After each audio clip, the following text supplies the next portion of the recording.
Why do overseas Chinese immigrants hold on to their heavy ties in China, to the point where a mother would encourage her son to spy on the US Navy? All the while, China is making moves on US immigration so that they can create more spies. Let's talk about it.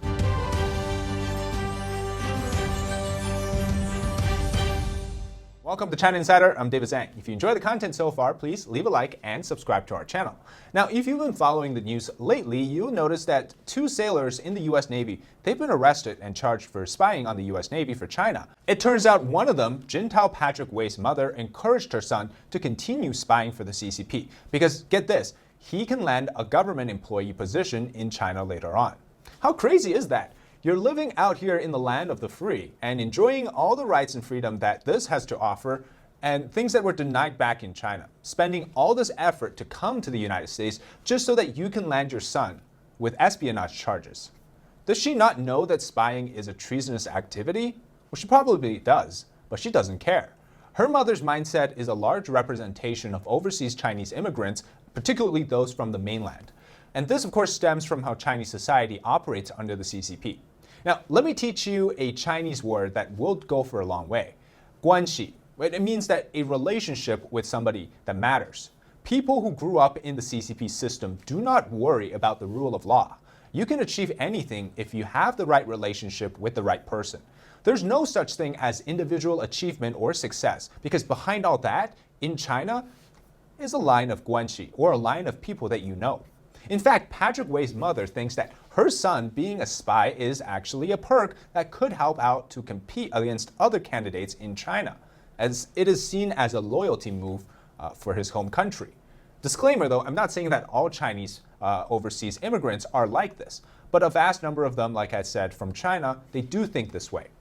Remember Eileen Gu, the Olympic gold medalist who is American but decided to compete under Team China during last year's Winter Olympics. But right after she was done making money in China, she jumped right back into the United States to attend Stanford, forgetting all about her China ties somehow, well, at least for now. They refuse to cut ties back home. In fact, like the mother of Patrick Wei, they're exporting this behavior into Western world thinking that it works the same, to not follow the rule of law or that country's constitution. Of course, it doesn't matter how bad America's current legal system may be. In this particular land, it still follows a certain set of rules, laws of the land, etc. Of course, from a family perspective, I get it. It's understandable that they have ties in China because probably their grandparents or parents or siblings are back in China. However, what I'm talking about here is the attempt to reap the benefits of both China and the United States at the same time. Patrick Wei's mother wants her son to secure a government job back in China, which is, of course, considered a very stable income source and with a chance of promotion into the communist system. But she chooses to ignore what the United States has provided to nurture her child, whether that's education, the ability to think freely, or simply the opportunity to serve the country. It's a disgrace in itself. She never intended to immigrate for the sake of seeking freedom. She is purely doing so from an economic point of view. Now, this is very unfortunate what the CCP has done to people in China. Somehow, despite being physically in a free country, they still cannot escape the shackle of communist China. So my only explanation for this is that this is Stockholm syndrome. Despite being persecuted by the CCP throughout their lives, generations after generation, Chinese people embrace the party as if it is the party that helped them to achieve success. At the same time, the party gives them candy in the form of greed and lucrative opportunities. So I guess the right way to think of it is it's an exploitation of people's greedy desires. So many CCP officials, you guys might know that they send their kids overseas, their extra wives overseas to study and live, while they themselves still reap the benefit in the system. This, of course, allows their offsprings to receive the benefit of the Western world, but without the struggles inside the CCP system.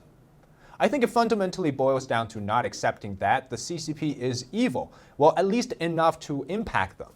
They're continuing to cooperate with the CCP just so that they can receive economic benefits. Now, these people think that the CCP loves them back, but that may not be the case anymore.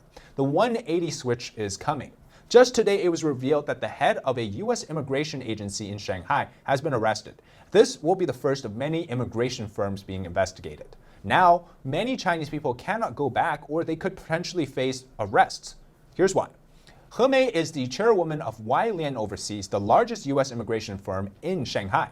Police are now asking her to hand over decades of records of client information, meaning that all of those that went through this agency to immigrate to the United States or apply to a U.S. green card will have their information now obtained by the U.S. Chinese authorities, who will now try to contact them. So people that reap the benefits from both sides may soon be targeted if they are, still in China, went back to visit, or even if they're living in the U.S. right now. They could be harassed or coerced into becoming spies for China. So, of course, this all comes in the background context of the CCP passing a July counter-espionage law that targets Chinese people. They've also recently announced an all-hands-on-deck effort against spying.